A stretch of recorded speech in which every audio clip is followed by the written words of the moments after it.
Welcome back to the channel Srishti study point. और आज हम यहाँ पर बात करेंगे असिस्टेंट प्रोफेसर की वैकेंसी, इसके साथ टीजीटी पीजीटी और एलटी ग्रेड की जो वैकेंसी है यूपी में, उसके बारे में हम यहाँ पर बात करेंगे। तो देखिए, आप सभी को पता है कि विज्ञापन संख्या 51 जो है असिस्टेंट प्रोफेसर का, उसका जो है फॉर्म भरा जा चुका है और फॉर्म भरे हुए 2 साल पूरे हो जाएंगे, ठीक है। लेकिन अभी तक एग्ज़ाम नहीं हुआ। तो यहाँ पर ये बात सुनने में आ रही है कि इस विज्ञापन संख्या को, इस विज्ञापन को फिर से ओपन किया जाएगा और जो नए बच्चे हैं उनको भी फॉर्म भरने का मौका मिलेगा, ये बात सुनने में आ रही है। जबकि 1017 पदों पर परीक्षा होनी है, फॉर्म भरे हुए हैं, तब ये बात चल रही है। तो ये समझ में नहीं आ रहा कि क्या पदों की संख्या बढ़ेगी या सिर्फ अभ्यर्थी इतने ही पदों पर जो है फॉर्म भरेंगे।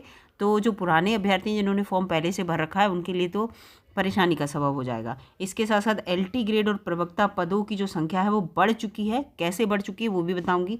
फॉर्म कब से आएंगे और आयु सीमा में बहुत बड़ी छूट मिलेगी, सारी यहाँ पर जानकारी मैं आपको देने वाली हूँ। वीडियो में बने रहिएगा। वीडियो अच्छी लगे तो लाइक कीजिएगा, चैनल पर नए हो तो सब्सक्राइब कर लीजिएगा।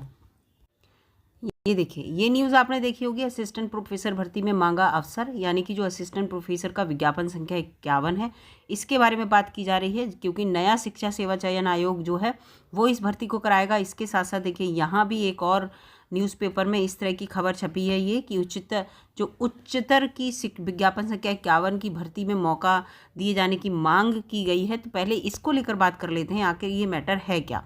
तो देखिए, आप सभी को पता है कि ये जो फॉर्म भरा गया था ना, ये अगस्त जो है 2022 को भरा गया था। अगस्त 2022 को भरा गया था, एडवर्टाइज नंबर 51, और असिस्टेंट प्रोफेसर की ये वैकेंसी थी, ठीक है। और पहले ये जो वैकेंसी थी वो 917 थी केवल, लेकिन बाद में बढ़कर 1017 हो गई। उसका आज तक पेपर नहीं हुआ। क्यों नहीं हुआ? क्योंकि ये कहा गया कि नया आयोग बनेगा।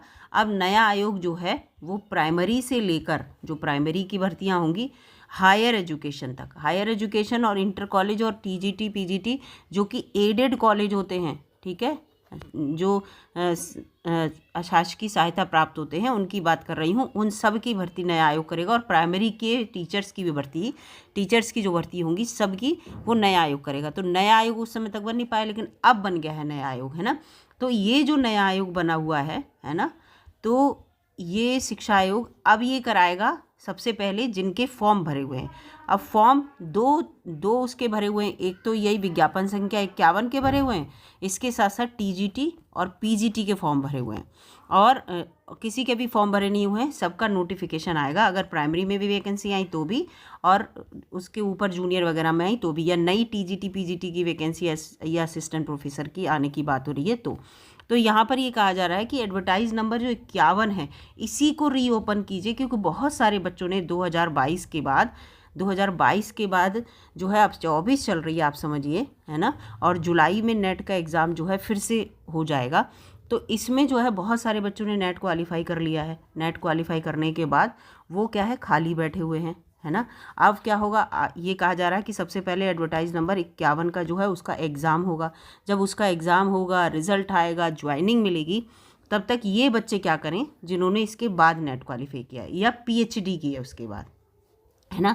तो ये बच्चे क्या करें, तो यही बच्चे ये कह रहे हैं कि हमें एडवर्टाइज नंबर 51 को कुछ समय के लिए ओपन किया जाए और उसी में फॉर्म भरने के लिए जो है मौका दिया जाए, है ना। तो ये बात कह रहे हैं। लेकिन इसमें क्या है, जो नए बच्चे हैं, नए अभ्यर्थी हैं, उन्हें तो लाभ होगा, है ना। लेकिन जो पुराने हैं उन्हें तो हानि होगी। अब हानि क्यों होगी, आप सोच समझिए कि केवल वैकेंसी है 1017, या वैकेंसी बढ़ाई जाए या वैकेंसी को इंक्रीज़ किया जाए तो बच्चों के लिए फॉर्म बढ़वाए जाएँ तो ठीक है। 1017 वैकेंसी पे 1 लाख से ज़्यादा बच्चे ऑलरेडी फॉर्म भरे हुए हैं। अब इसमें क्या होगा, 1 लाख से ज़्यादा भरे हुए हैं, अब जब रीओपन होगा ना तो 1 लाख से ज़्यादा और फॉर्म भरा जाएगा। तो जहाँ हमारा 1 लाख से साथ कंपटीशन था, अब 2 से 3 लाख के बीच कंपटीशन हो जाएगा, है ना। तो ये चीज़ यहाँ पर है। तो ये रीओपन करने की बात कही जा रही है। लेकिन देखते हैं इसको रीओपन किया जाता है नहीं किया जाता। बस इसकी मांग की गई है कि इसको रीओपन किया जाए 2022 में। देखिए, भर्ती 2022 में जो है नेट, उसके बाद जो है बच्चों ने नेट क्वालिफाई कर लिया, उन्हें अवसर नहीं मिला, लेकिन अब आवेदन ये सब मांग कर रहे हैं। तो इसको लेकर यहाँ पर बात की गई कि 1 सप्ताह के लिए इसको खोला जाए। पोर्टल को ही पूरा लिखा है 1 वीक के लिए, 1 वीक के लिए खोला जाएगा। 1 वीक में ही बहुत सारे बच्चे फॉर्म भर देंगे। तो ये पूरा इसमें दे रखा है। तो इसलिए यहाँ पर इशू चल रहा है। और इलेक्शन के बाद देखिएगा आप, जैसे ही नया आयोग जो है एडवर्टाइज नंबर 51 के लिए तुरंत एग्ज़ाम की डेट निकाल देगा। तो ये चीज़ है ना। तो इसलिए बच्चे कह रहे हैं कि एग्ज़ाम की डेट ना होकर तो जो नए बच्चे हैं वो पुराने बच्चे जिन्होंने फॉर्म भरा है उनके लिए भी एक दिक्कत वाली बात हो जाएगी।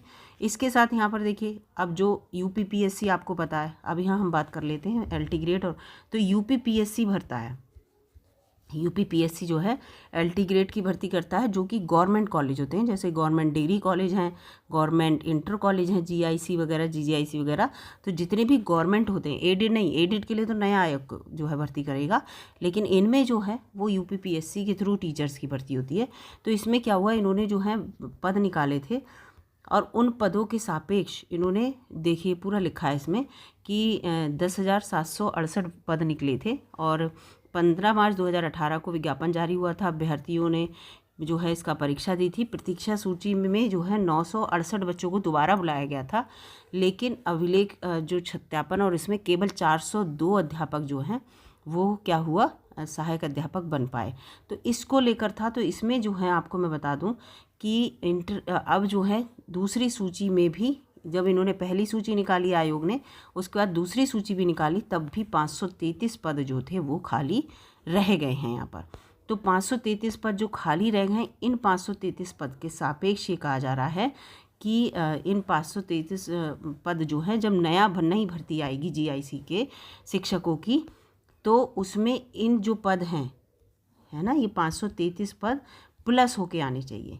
और नई भर्ती जो है आपको पता है इलेक्शन के बाद इसका नोटिफिकेशन ज़रूर जारी होगा, क्योंकि अध्याचन जा चुका है, ठीक है। तो यूपीपीएससी ज़रूर निकालेगा। यूपीपीएससी ने अपना जो एग्ज़ाम कैलेंडर निकाला था, तो एग्ज़ाम कैलेंडर में सबसे लास्ट में पुराना जो एग्ज़ाम कैलेंडर था, अब तो रीशेड्यूल होगा नया एग्ज़ाम कैलेंडर, उसमें लिखा था ये एलटी, जो इन्होंने अपनी जो डेट थी उनको संरक्षित रखा था, बहुत सी डेट को, कि उनमें हमें एग्ज़ाम कराने हैं, और बताया था कौन कौन से एलटी ग्रेड के, प्रवक्ता पद के, ये सब दिया था। तो इसका मतलब क्या था कि 2024 में हर हाल में नोटिफिकेशन जारी तो होगा, ठीक है। और ये नोटिफिकेशन आपको जुलाई में देखने को मिल सकता है, जुलाई अगस्त के बीच में, ये मैं आपको बता रही हूँ। जुलाई अगस्त में निश्चित रूप से ये नोटिफिकेशन आपको देखने को मिलेगा, जो एलटी ग्रेड और प्रवक्ता पद का, जो इंटर कॉलेज में, गवर्नमेंट इंटर कॉलेज में, जैसे एलटी ग्रेड जो होते हैं वो हाई स्कूल लेवल के बच्चों को पढ़ाते हैं, लेकिन जो प्रवक्ता होते हैं वो इंटर लेवल के बच्चों को पढ़ाते हैं, ठीक है, 12th लेवल के। तो उनकी बात कही जा रही है गवर्नमेंट कॉलेज की। तो उसमें जो अब वैकेंसी आएंगी, तो जुलाई अगस्त में आपको नोटिफिकेशन देखने को डेफिनेटली मिल जाएगा, क्योंकि 6 से 7 महीने लगते हैं। और ये कोशिश करेंगे कि जो 1 अप्रैल को जब नया सेशन स्टार्ट होता है, तो नए अध्यापक अपने गवर्नमेंट कॉलेज में ये दे सकें। तो 7-8 महीने के इस पूरे क्राइटेरिया में ये आपकी ज्वाइनिंग जो है कराने की कोशिश करेंगे। फिलहाल यहाँ पर जो है ये चीज़ आपको देखने को मिलेगी। तो वैकेंसी जो है देखिएगा, गवर्नमेंट कॉलेज और जिसके साथ साथ एडेड पहले इंटर कॉलेज में जो टीजीटी पीजीटी के फॉर्म भरे गए हैं, उन पे पहले भर्ती होगी, और उसके बाद डेफिनेटली वैकेंसी इसको लेकर भी आएंगी, प्राइमरी की भी आएंगी। अगर जो है ये कहा जाता है कि प्राइमरी में जो रिटायर हुए होंगे ना, अब मार्च में रिटायर हुए होंगे अध्यापक, है ना, मार्च में शर्त ख़त्म हो जाता है, तो अप्रैल फिर जो रिटायर होते हैं तो उनकी वैकेंसी शो होती है, तो प्राइमरी में भी वैकेंसी आपको देखने को मिलेंगी। तो पूरी ही आपको मुझे अपडेट देनी थी कि क्या क्राइटेरिया चल रहा है, क्या सोचा जा रहा है। तो फिलहाल मेरे हिसाब से तो एडवर्टाइज नंबर जो 51 है, इसको रीओपन नहीं होना चाहिए, भले ही इसकी एग्ज़ाम होने के बाद तुरंत ही एडवर्टाइज नंबर 52 जो है वो उसका नोटिफिकेशन निकाल दें, या इसका एग्ज़ाम साथ में कराते रहें और 52 के लिए भी एक नया नोटिफिकेशन निकाल दें, ऐसा कर लें, है ना। तो ये चीज़ तो ठीक है, लेकिन 51 को रीओपन करेंगे तो दिक्कत तो होगी 1017 पे, या वैकेंसी की जो नंबर है उसको बढ़ाएं। तो यहाँ पूरा ये मुझे आपको बतानी थी। वीडियो अगर अच्छी लगी दोस्तों, और काफ़ी कुछ मैंने कोशिश की है यहाँ समझाने की, और तो लाइक कीजिएगा और जो अपने दोस्तों में शेयर भी कर दीजिएगा। मिलेंगे अगली वीडियो में, तब तक के लिए नमस्कार, धन्यवाद।